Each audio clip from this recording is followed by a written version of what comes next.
નમસ્કાર, આપ જોઈ રહ્યા છો લખત ન્યૂઝ અપડેટ ચેનલ। તમામ સમાચાર અને અપડેટ મેળવવા માટે ચેનલને સબસ્ક્રાઇબ કરો અને બેલ આઇકન પર ક્લિક કરો જેથી તમામ સમાચાર અને અપડેટ તમને મળી રહે।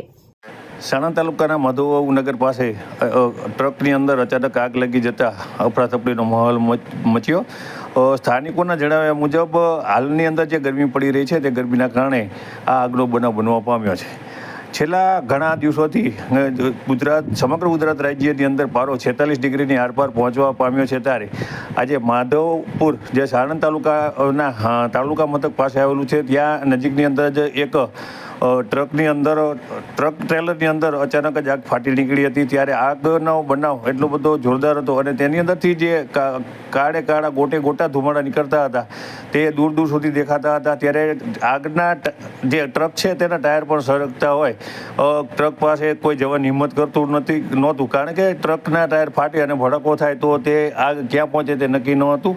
તેના કારણે કોઈ તેની પાસે જતું નહોતું। ત્યારે આ ટ્રક ભડભડ સળગી ગયો હતો અને લોકો તેને જોતા જ રહી ગયા હતા।